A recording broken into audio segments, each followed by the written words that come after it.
Moïse Anor l'omniprésent, juste une pas de vidéo, prêtre de Chine là-bas.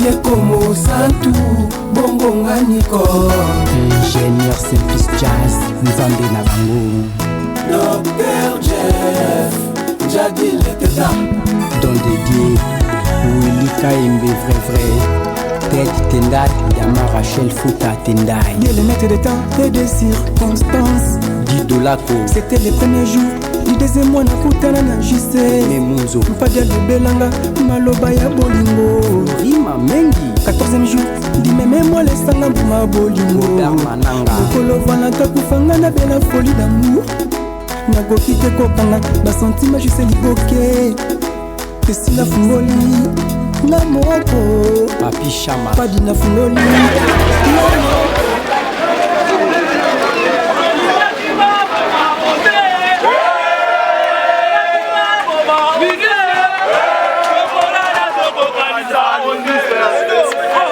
Donc voilà, ce qui m'a côté du Kambou, ça veut dire que je suis malin parce que je bandaku, je suis bloqué na moto, je suis arosani.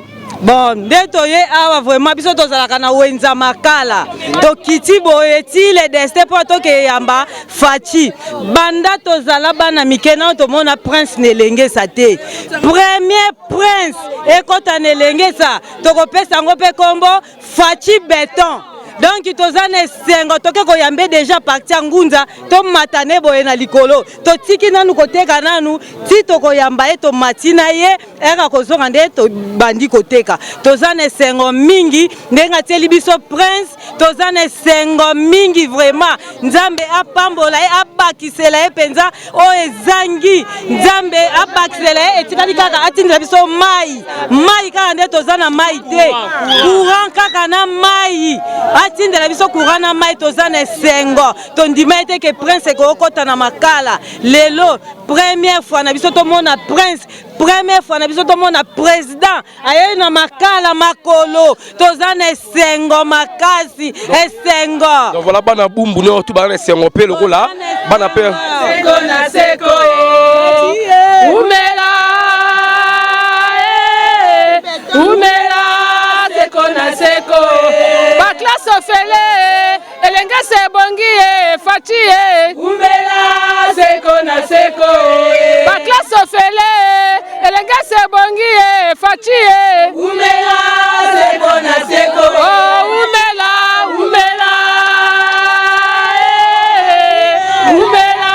seko na seko donc voilà donc votre émission découverte de communes et des quartiers aujourd'hui spéciale commune de Bumbu mais à notre grande surprise de Goutanina événement munene awana commune ya Bumbu pour la commune ya Makala chef de l'état Félix Antoine Tshisekedi Tshilombo a besoin rendre bandeko ya Bumbu visite à la évolution des travaux il y a avenir Elenge Sani zali ko évoluer tout le monde ba maman bazali tellement mobilisé papa tellement mobilisé pour na ko ya chef de l'état maman bote ya Mbote papa. Comment on a dit maman? Kombo nangai Charité Kadi Makalanga. Naza mère de 9 enfants. Ba triplé, ba double fois 2. En tout cas, naza na fierté makasi. Yako ma président na biso Fati. En tout cas, depuis nga na botami, na mona gratuité te. Depuis na botami, na mona nanga makala ekota makadam te. Donc naza na sengo moko papa obiso mutabali sikako pour na bala déjà naza marié et sengo na mutazaka lango tanga la tara voile naza na sengo makasi président Fati Béton oye na sepeli makasi en tout cas nzamba bakisela wa mikolo na sena moi oyo nzamba batela yo o continuer ko sala bolam ozo sala o tonga Fati tonga Fati Béton oyo maman balobi boy babi 2023 bino ba maman ya Bumbu maman makala bobi ko pese susu. En tout cas, tu repères un coup ya sir, na kopesa penda ya sir. Donc il n'a pas président nanga. président nanga penza na sepende makasi papa gratuité nazo sala grand économie na minute on a des terrains pour naza na 9 enfants na ofuta combien na privé moi moko 300 000 c'est beaucoup mais na fati beto facilité nga na sombi des terrains ya kolobela kutu te en tout cas asa fierté pour nangai. Merci beaucoup. Voilà, les mamans sont tellement mobilisés, tellement déterminés pour soutenir le chef de l'État. Voilà donc et Sabino toujours politique, ils allaient couteau à double tranchant. Il faut être sage pour faire la politique. Aujourd'hui là, chef de l'État doit visiter les travaux et la route Elengesa. On a vu plusieurs banderoles de matière, les partis politiques et belé. Dans mon parti Mounene AFDC, il y a le sénateur Bahati Lukwebo. Oh bon, ben le chef de l'État. Je voulais un peu savoir déjà vous continuez à marier le chef de l'État. Bon, il y a nous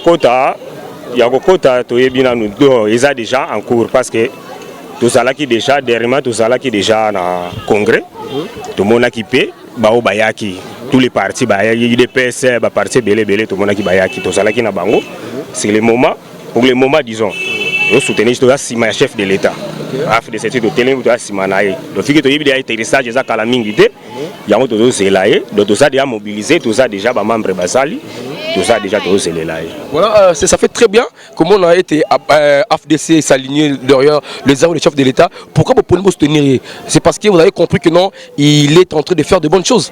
Surtout Yango. Si tu es Yangwana, tout le monde a déjà aligné Yangwana. Yango tu es derrière pour toi appuyer. Donc moi, quand on a déjà zali d'autres, tout Kenenaï, Tinasuk. Merci beaucoup, AFDC. Il y a le sénateur Bahati Lukwebo pour avoir pensé et regardé les choses autrement. Pourquoi? Parce que le pays avance, le train déjà marche. Au hasard, c'est à la train. Alors, il faut se tenir œuvre malamou, tel que œuvre au chef de l'État parce que l'engagement depuis les années l'engagement, bana boum, bénéficier la macadam te, bana makala non plus. Mais aujourd'hui là, arrivé à président Fati, tout le monde qui est lelo et l'engagement c'est quoi macadam, tout le monde peut dire que il y a AFDC au Baye Kolanda, force de chef de l'État. En tout cas, merci beaucoup. Voilà, donc nous continuons notre émission de découverte des communes et des quartiers. Aujourd'hui, là, l'avenue Ilenge, ça vraiment rempli de gens. Et Tondi Sabina Batu Ebele, il y a âge, Ndenge, là, troisième âge, Bazalia, Batu Pesu, il y a Bajen Bazali, Banamike Koutou, Bazakou, une année, pour un événement mouni de Oyo Ilenge, salut le chef de l'État, Azuya pour rendre bon visite. Mambote, hein? Mbote, papa. Comment on a maman? Comme nanga kajilu ngalu la ko delive maman go delive il faut ndiko teni na vandi na bumbu fana bumbu voilà fana bumbu bandaka la ou bien bumbu ngo yandingini na fanda na bumbu bandaka la to zaki na musala soda isiri mubuto alongoli mobali nanga na musala soda tutungaki lupango na biso na bumbu to yeko fanda. OK. Voilà, si ko lelo ozomona bumbu ilengesa ezokota makada mais sekonde zani esengo na ngai ezali makasi ya kusakana te naza kusepela na mwana na ngai Fachi Chilombo na sepeli na ye mingi na makambo azali kosala abondelaki nzambe na ye abakisila ye ebele asunga ye abatela ye abundila ye bitumba nyonso ezali kuya epai na ye po azali mwana mboka abongesa mboka na biso.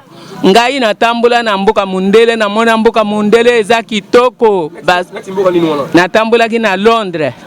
Na Londres ezali makadam eza partout mai kura ezalaka te o lelo mai ezali kangami kura kangami ezalaka ndenge wana te okotambola na motuka ndenge olingi okotambola na makolo ndenge olingi akumisa mbuka na biso lukula wa États-Unis akumisa mbuka na biso lukula ba Londres ba nani bambuka ebele ba Belgique sika ba bongesa bambuka abongesa mbuka na biso pe eya bongo to sepeli mingi na ndenge ati makanisi ya kubongesa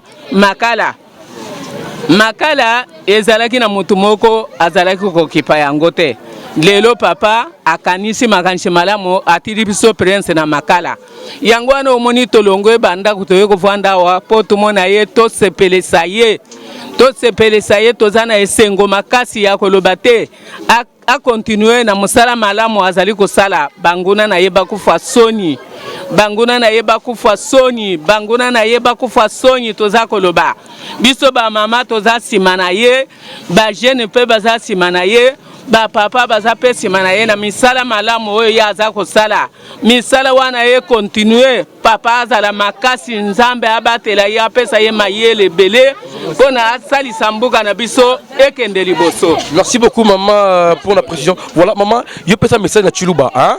Na Chiluba, je crois papa aza Muluba ba congolais balu bazali ebele balanda na minute oyo. Moi message moro par rapport à mokolo na Chiluba. Njintumbisha nzambi wa mujulu bwalu Felix wakwenza bwalu bwimpi wakulomba nzambi au ikala nenda amufile toni kundekeji tutwela nzambi twasakijile bwani bibanga fa beleji jileu kabafuba mukipeto beleji mushi ya njileu muikala munango lelu chilombo ujulo bwa kwenza njile tujitwele twasanga twasakijile tujini jisanga jabunyi bwalu njile ujuumbuka fa toni kumunga fula tujitwela nzambi twasakijila fumo ikala kumpala kwenda mujine jazi ni eza kabijine njile wakambela ni washaba byonsu bijanu mubyanza byenda yeye yangu tujibatangijile kakwena mukwabunashi. Voilà, merci beaucoup. Voilà, maman, peut te monioza awa. Ce qui ba maman ba koti likambo, cela veut dire makambo ebungi. Ngai na pesi papa merci. Ponga na vandi mingi na makala awa na zaki na makala liboso. Nzelo banda 1960 indépendance. Nzelo oyo mutu moko atali yango atamisute. Mobutu aleka 32 ans. Asimbi yango te. Kabila asali 18 ans. Asimbi yango te ye aye abandika 1 année et demie. Ayo ka senzele oyo to pesi apenzelo ngonya asala yango bisinyo so sepela to tya simana ye nzambe abatela ye na komwa Yesu Kristo azana ye amen. Voilà, merci beaucoup. Voilà, donc c'est bien. Le président veut laisser le pays entre les mains de Dieu. Bah on va koti likambo parce que maman soit koti likambo, ça veut dire il y a malongi gozala kati. To sepela le kola kita le a on a commune ya makala pe la commune ya Bumbu parce que l'engé zali entre makala na Bumbu pe les allez pe la ngiri pe le kola. Le kola kita le koto yo donc ça mala o mingi bando ko koto ya Bumbu ba mona Félix Chilombo ba to pe ya makala ba mona e. Merci beaucoup. Donc voilà, toujours dans les cadres de découverte. Aujourd'hui, c'est un peu spécial pourquoi parce que to kuta na événement moi munene qu'on s'entendait pas de cela la visite du chef de l'État a on a elengé ça donc yango baza penda ya kosipela bakasi baza pour ça baloba ba pesa ba impression bango comment on a été lelo commune ya Bumbu na commune ya Makala ba bénéficier na presse makadam oyo elengé ça donc ba travaux no bozo mona ndenge ça ko s'est passé. Je suis sûr et certain que leur ça li plaisir na habitant tout ya Makala pe ya Bumbu. Voilà, c'est votre émission de découverte de communes et de quartiers aujourd'hui spécial commune de Bumbu mais si elengé ça pour qu'on ba impression ba tout par rapport il y a évolution il y a balabala oyo elengé et puis par rapport à arriver à chef de l'État oyo maman balobi yango depuis l'indépendance même depuis l'époque belge donc cette avenue n'a jamais été visitée par aucun président. Donc aujourd'hui là le président de la République Fachi Félix Chilombo a saliba na ya Bumbu honneur bana makala honneur akitaye moko sur terrain a pesa bango mbote ba pesa mbote et puis atala évolution ba travaux oyo salima sur l'avenue elengé ça ndeko mbote hein. Oui mbote papa. Comment langa papa junior to moni koto bino tu mobilisé c'est makasi. Oui, c'est makasi mingi koyoka pour la première fois chef de l'État a quitté na mabele à Bumbu pe Makala parce que si je le dis parce que lenge se kaboli Bumbu na Makala biso toza mingi ba notable à Bumbu toza pe Makala toza ka uniforme na sepeli mingi parce que azoya kota la misala ndenge zo salema. Oui en tout cas na félicité premièrement le chef de l'État comment na banda makamunyo se banda elenge sa oto bosa nango. Ça dit Batouabo Sana, or, et l'engé sa route principale, je vous dis. Et l'engé coûte même na Chaba. Et l'engé sa Obandio, l'engé sa Omati, et l'engé sa Komaraka, Ipen, et l'engé sa Utipen, Victoire, et englober toutes les communes. En tout cas, vraiment, Naza Sengoya Mingi. Et puis, à ne pas oublier, Naina Lobelo Moko, papa journaliste, merci pour la micro Pessinga, la félicité sous Adi Construction, na Moussala Baosala. Et l'on a Kosenga Mingi gouvernement Nabiso. En tout cas, ce que moi, mandat ya président ex-président Waleka qui président Joseph Kabila c'est parce qu'il n'y avait pas la suivi. Tolingi pena misala et salema suivi ezala.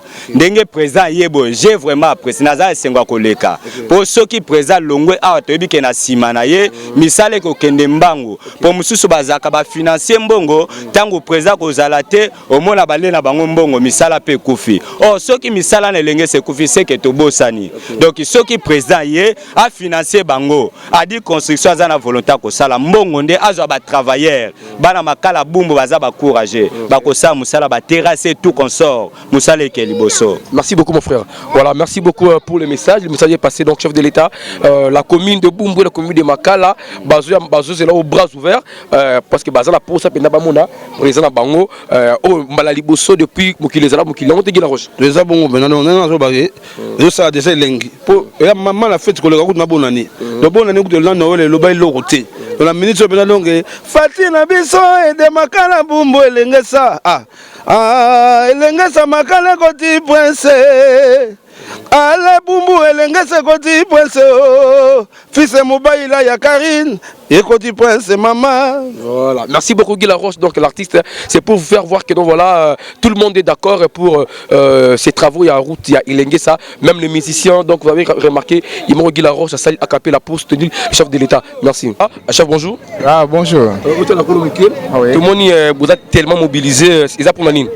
Vraiment, Elo Aliboso, tout ça, on est makasi parce que arrivé à premier président à côté de Makala.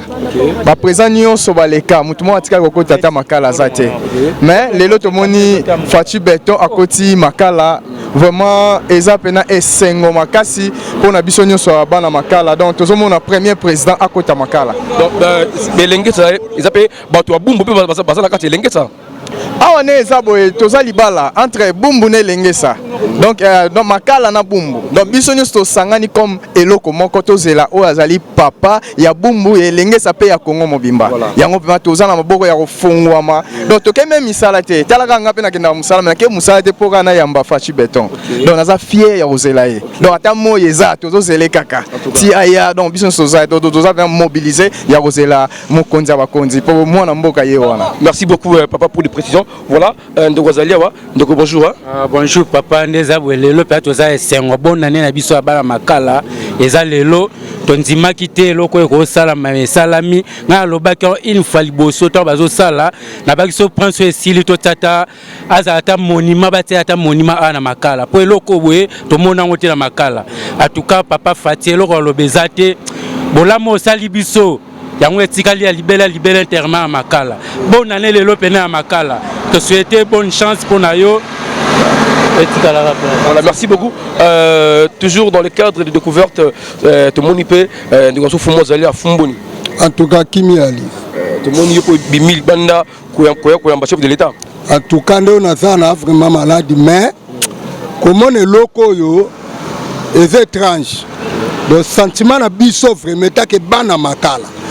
Na mwana Makala do abotem na Makala do akoli na Makala baleli na Makala botel na Makala comment elenge saboye eza facilité donc to c'est là pa ba président ba leka ba Mobutu banani ba leki bango nyonso presque to mone loko tie ba tata ba kufa ba koko ba kenda ba monati do tibiso pa to ye ko to vivre ngo neti ngana loba penda ke na kufa te so na moni presse elenge sati donc na moni yango boye ata siko na kokufa na ngelobelo te donc sentiment les ananga de l'équipe ndeta ke mona Makala l'équipe makamnyos na mona ba sala kwilu e simbatie na mona ba sala boye bakatana mais na tali pende elenge sa na nyata pe prince le trésor le kelanga en tout cas le kelanga voilà il faudrait dire à mon chef de l'état obsénine en tout cas pour le chef de l'état na ko lobana banguna nyos à RDC en tout cas nous moi muke misala parce que tant tobeta qui c'était na 100 jours na si batu ba monaki ata balobia bambi mais Makala ba bambi te s'il te plaît batala penda bien ba bambi te bazotonga pe baotonga ngo na blague te baotonga ngo penza ndenge ba normo to yebi batongela ka makadam yango baotonga na Makala ba carnivore kiti carnivore de zalate sona moni yango en tout cas pour le chef de l'État batika na élection 2023 wana bazela na ndambo asisa na makambuno azanango bongo baya na makambu na banga élection donc on a tina mamba élection na mte ba bomba ngo nanu do babomba bango penza bato bana FCC bazana lamuka bazana cash do bayeba ke misala liboso population sepela makambo etali élection wana tosala nango nini banda to banda élection tosala nango nini to bénéficier nini mais lelo to bénéficier na gratuité bana biso to bénéficier na prince to bénéficier na ba macadam mambe belé basayo bonga donc et c'est un tout. Merci beaucoup Fumu. Voilà, papa bonjour. Bonjour, papa Travi, il y a vraiment eu au hôtel Maawa, on a des réfugiés à papa Etienne Tshisekedi Tshilombo à Tikabiso et c'est on les a bien dit comme on a lelo d'abord Makala Bumbu Ezu Makala. Ezu Makadam pardon. Et sengo ezali monene po tovandi na commune oyo mbula na mbula pasi pongai na koma na côté ya victoire il faut na beta makolo ko banda kuna titi victoire na insécurité tamusu ba mama bazo bima na tongo insécurité mais lelo tomoni Nzambe sungi biso apesi biso mokonzi oyo azo yoka biso bongo mokonzi yango abari pe ko sala ba acte za komonana domona bazo betela biso nzela wa eza esengo mingi mais loko toko ko bakisa ezali ete ndenge bazo sala nzela oyo mokonzi ayo kotala basala te po bala kiseke bazo sala mais misale kende ti na suka na yango po ete biso toko kana ko sepela mingi bongo toko yebisa bande ko ete batika na biso makambo ya élection po élection ko pese biso eloko moko te élection ko futa biso te élection ko sala biso nzela te pe biso pe toko sala ba candidat te mais to mona nano misala bongo makambo ya élection totala ngosima pardon mingi. OK là.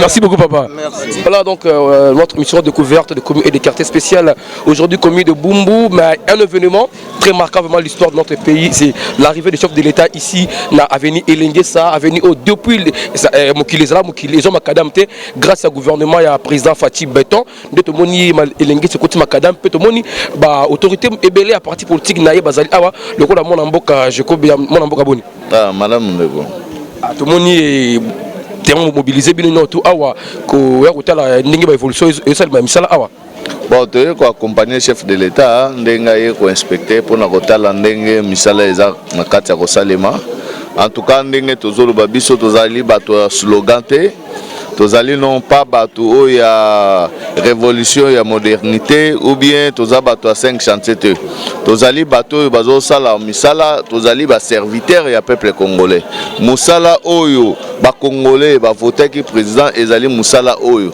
tango azo sala malamu voilà pourquoi ba congolais pe bazana sima na ye musala oyo ezosalema awa ezosalema kaka awa te mais partout dans la République démocratique du Congo président abosani point moko te lokola azali véritablement na Congo voilà pourquoi akoko tatina ba fin fond ya mza à part ba distraction ya bandeko oyo bazo chabiso mwa ba distraction bimisa mbongo po makambo esalama ekende noki bandeko oyo tokanisaki ke bazali bandeko na biso nzoka ba adversaire na biso bangona na biso voilà pourquoi toza na kati ya kobunda n'effort ya chef de l'état ndeka tolobaki ye aza besoin non pas ya ba slogan non pas ya ba publicité azali besoin ya ba misu oyo ezomona matoi oyo ezoyoka et puis munoko pona ko témoigner bolamu ya chef de l'état. Voilà mon mboka jeko question de concertation tout c'est la nini après Marambutu chef de Kawasala la concertation.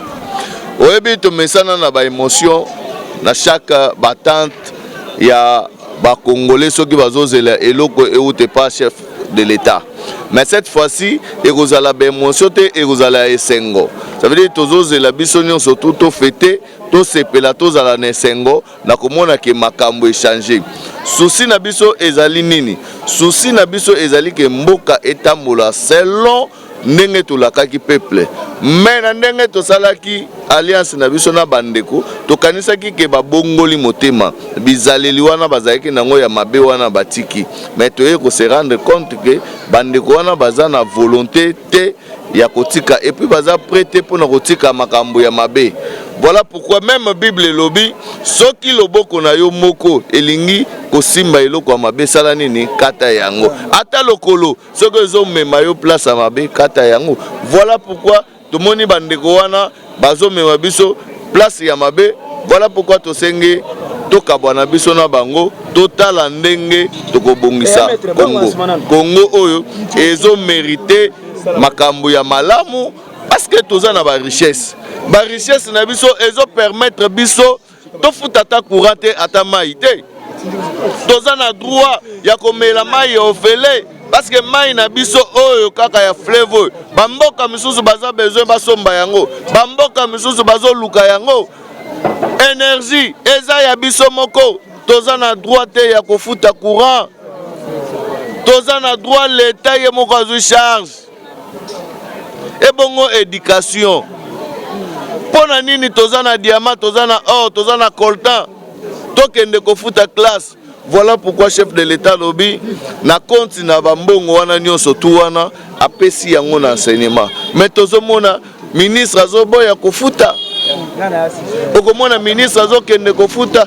ba prime ya premier ministre yokana no motema mabe oyo toza nango ebongo hôpital est-ce que ba hôpitaux na biso tokoki kobongisa yango te batu pe bazwa ba soins de santé ya ofele volonté tala biloko au chef de l'état aza nango yango chef de l'état aza non pas besoin wana po akoma millionnaire aza nango besoin te aza non pas besoin akoma soki ndenge nini aza na ba jet privé aza la te aza besoin congolais akoma mutu congolais azala même pas besoin ya koenvier mboka ya bapaya et puis eza possible toza na droit ya koenvier un américain parce que biloko ba américain baza nango biso pe toza nango so tolie ka kitoko tomeli kitoko tolali na ba condition bien toza capable ya koinventer wanyo sona eza invention o basalaka wana parce que batie bango na ba condition ya kitoko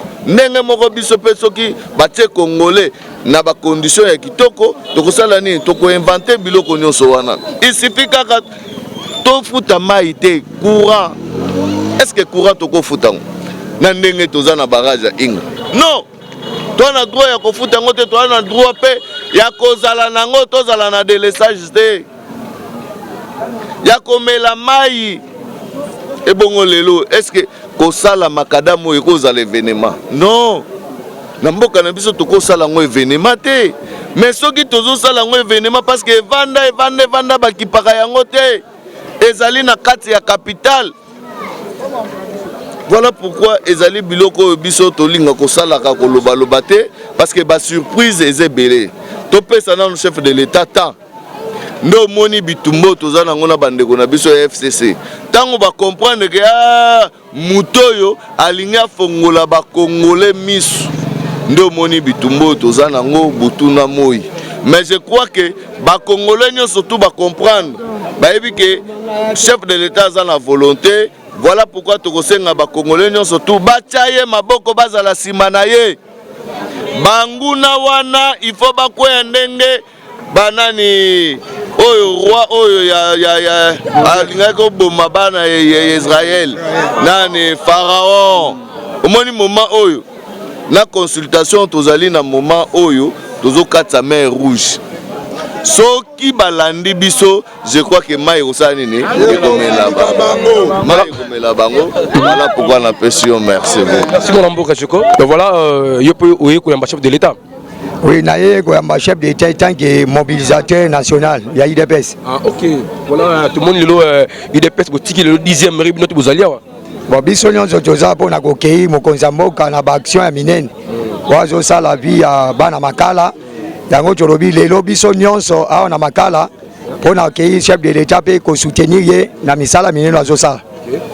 Voilà, il peut être que mobilisateur il y a IDPS idée à concertation chef de l'état yo monango ndini. En tout cas, idée à concertation chef de l'état nazo senga na ba congolais nyonso batu balongola ba tendance politique parce que Congo est comme na ngonga o il faut to gagner na développement.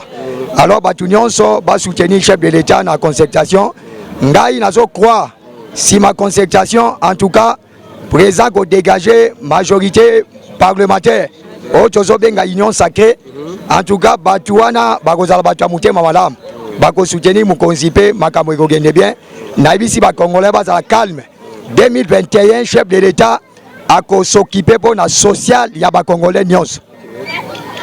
Voilà, merci beaucoup pour les précisions. Voilà, c'est un message de l'un de l'UDPS, mobilisateur. Donc voilà, nous continuons notre émission découverte de communes et des quartiers aujourd'hui, spéciale commune de Bumbu, avec notre comme guide Guilaro Tousani Awa. Merci. Voilà, aujourd'hui, Elengue, ça un événement, donc un événement que l'on a Malobaya, mon amboko Jekobeya. Ça pourrait pas être un événement parce que les Angolo Pamba, mais comme événement, pourquoi? Parce que Basundola, Balabala, Mbula, Ebele, l'autre moni président de la République, Fatou Beton, Akiti, Nabandi, on a dit construction parce que Moussala Malamou, Elengue, c'est côté Macadam.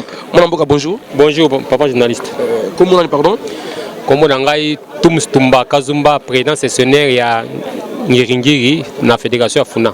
Ok, merci beaucoup, président. Tout le monde mobilisé, tout le monde déterminé pour un message fort aux alentours par rapport à l'arrivée à chef de l'État. Bon, mais message d'Anga Liboso, ils ont remercier la population quinoise en général et en particulier celle de la Funa. Il y a 4 communes, Bumbu, Selemba, Ngiringi, Bumbu, na Makala. Tous ont remercié Bangu Makasi pour tout ça attachement na biso na mokonzi ya mboka. Toya walelo pour na kolakisa na peuple congolais que le peuple congolais est uni et indivisible. Et le qu'on a kolobali boso ya mutuya toza kosenga na population congolaise tolongola nanu esprit ya tribalisme. Toza la bomoko parce que les hommes passent, les institutions restent.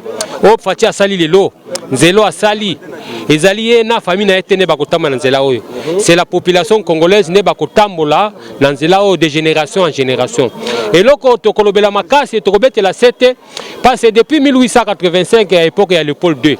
Toye na 1960 Kasavu bazui bokonzi. Kasavu bakei Mobutu aye. Mobutu akei Laurent Désiré Kabila aye. Laurent Désiré Kabila akei moi na ya zubo konzi. Moi na zubo konzi nzela batiango ata na programme ata mokolo mokote. Batiango na nzela te mais ezali une commune o ezali na kati ya capitale ya Kinshasa. Mais c'est avec Fatou Beton. C'est avec Fatou Volcan. Volcan ezali kozi ki sa basemence nyo sa mabe. Eza kozi ki sa baspinyo sa mabe. Volcan. Il y a Kanisi, ensemble avec le gouverneur de la ville de Kinshasa, le numéro 1, Gentili Ngobila. Basali un projet pour la Salanzela Oyo. Vraiment, tu as coupé ça, mon konzi Mboka Messi, na Oyo Sali. Normalement, il fallait tout fêter pour Ezali, Nzela et embouteillage que vous allez sous ma cité. Et nous profitons de cette même occasion. La consultation Ezali en cours. Tu féliciter le chef de l'État pour avoir l'initiative Wana. C'est depuis 1960. Au Congo, on n'a jamais eu un président. Tous ceux qui n'ont pas président de la République. Tous ceux qui n'ont pas président de la République, bah rebelle. Tous ceux qui n'ont pas président, Moussous Bazui, Bokonzi na coup d'État. Mais cette fois-ci, nous avons eu un président de la République, un diplomate. Mokonzo est un politicien. Parce qu'il y a un politique banda na famille nae. C'est un président diplomate. Le long de Tozanae. Azubo Konzi et une fois dans l'histoire du Congo, une passation pacifique et salami na RDC. Dans la population congolaise, tous à la bomoko, tous à point de divergence à côté, tous soutenir l'action et en place et la consultation nationale pour il a consulté toutes les couches de la population congolaise. Et d'ailleurs, c'est la première fois que le président de la République a recevoir l'église de Bangunza. Aujourd'hui, c'est un président qui est ouvert. Bissopé Tozala ouvert. Tozala Bomoko. Construisons ce pays ensemble. Soyons tous unis. Tochaba point de divergence à côté. Nous avons une seule tribu en RDC, c'est la RDC. Bissoto Koleka Congo et Gotikala. Ils ont hérité de Gotikala Bana Mboka ya Congo. Yango Toza Kosenga na Batu Mususu. Tozala l'esprit Moko. Totika Kocha barrière na projet de société. Mais pour na kosuki ça. Tomoni Alliance Salamaki FCC cash. Ezalaki malamu. Mais Batumusu bazaki na moteur malamu ya FCC. Bamusu bazaki ils avaient un mauvais cœur. Bazako baka bapo de banane liboso pe bazali ko linga président a réalisé ce projet de ce dossier na été. Pour en 2023, Fatia koza la seule devant la population congolaise pour na copier sa bilan na ye. Yango nde omoni biloko nyonso e salami, il sera seul. Batuana bakolingate akende liboso projet na ye esimba. Yango biso nyonso peuple congolais tozali sima ya Fatou Beton. nsima na ye nasengi na biso nyonso bacongolais tolongola esprit ya tribalisme tozala kaka bomoko tozala bomoko totonga mboka. Fatou fera ses 2 mandats na ye asilisi moto mosusu pe aye et on va construire ce pays. Merci beaucoup pour bana Congo. Merci beaucoup président. Okay, merci. Bon, voilà. Bonjour excellence. Oui, bonjour monsieur le journaliste. Très ravi de vous voir aujourd'hui. Vous attendez l'arrivée du chef de l'État? Normalement nous attendons le chef de l'État, Fatou Beton, ensemble avec le gouverneur de la ville de province de Kinshasa, Jean-Tine Gobila. C'est pour quelle occasion comme ça son arrivée? C'est la visite de cette route Elengesa. Parce que depuis, avant même l'indépendance, président Kasavubu, président Mobutu, Laurent Désiré Kabila, depuis le roi Baudouin, et c'est la première fois, et c'était question de la volonté, parce que la première fois l'itinérance de monsieur le gouverneur de la ville-province de Kinshasa, à Makala, il nous avait dit que sa vision, c'est de développer la commune de Makala. Et c'est pourquoi tout a été, parce qu'après 2 semaines, il y avait le coup d'envoi de ces travaux, et au fur et à mesure, lui-même vient contrôler, et surtout moi, le bourgmestre, chaque jour, je dois passer, voir comment en sommes-nous, quelles difficultés pour faciliter ceux qui sont en train de travailler dans de bonnes conditions. Mais aujourd'hui, comme c'est le gouverneur qui a l'habitude de devenir le chef de l'État, le garant de la nation, il a vu que non, ce n'est pas de faire sortir seulement l'argent, mais la confiance n'exclut pas aussi le contrôle. Il est venu, il a programmé de visiter cette avenue Elenges dès le début jusqu'à la fin, là où on s'est limité à faire des travaux. C'est pourquoi depuis hier, aujourd'hui même, nous sommes en train de se préparer pour accueillir le numéro 1 de la République démocratique du Congo, le garant de la nation, Fatou Beton, le président de la République démocratique du Congo, ensemble avec le numéro 1 de la ville de Kinshasa, Jean-Tine Gobila, qui s'est donné corps et âme. Et je sais, ce n'est pas facile de faire ce qu'on a fait.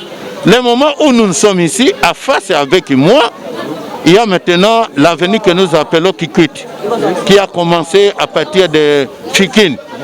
Il y a Lemba, il y a Limete, il y a Ngaba. On traverse pour arriver à Kalamou et Makala. C'est-à-dire on arrive ici au niveau de cette avenue Elenges. Et que dirais-je encore? On a donné encore une entreprise qui doit faire des travaux, je pense la semaine prochaine, ils vont commencer parce que c'est de l'avenue Kikwiti, il y a l'avenue Kouil qui mène vers la maison communale de Makala. Bientôt avec la semaine prochaine, nous sommes prêts pour parler. Il y a l'argent qui est déjà sorti pour indemniser les gens qui ont peut-être arrivé, on ne peut pas dévier, faire autre chose. Il peut détruire, il faut donner quelque l'argent. Alors on est dans le cadre-là de donner l'argent à ces gens pour que des travaux commencent à partir peut-être de lundi. Alors je suis très content et de demander seulement aux jeunes, femmes, hommes, bilingues.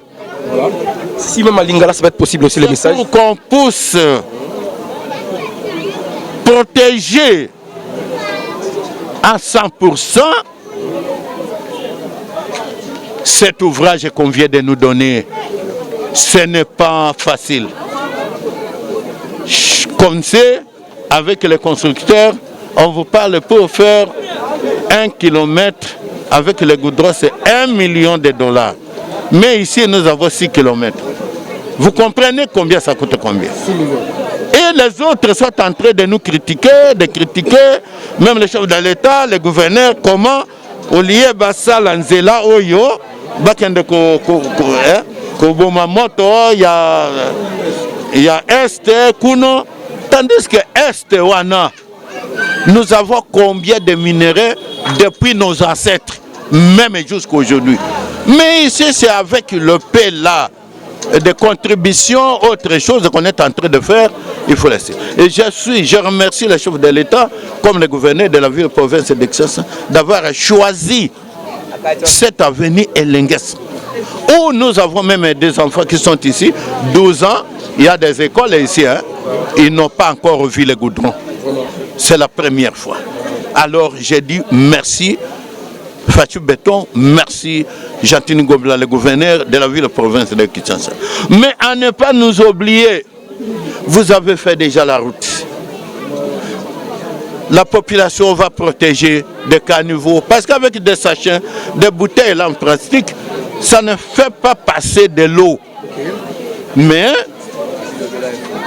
nous allons faire tout pour que nous puissions sensibiliser comme d'habitude, porte à porte, de ne pas jeter les immondices dans des caniveaux et chaque samedi de balayer notre bijou qu'on vient de nous donner. Et on va demander au gouverneur de la ville province de Kinshasa de nous mettre aussi l'éclairage public parce que je ne peux pas lui dire encore de l'eau, non, parce qu'il nous a donné déjà faveur pour dire avec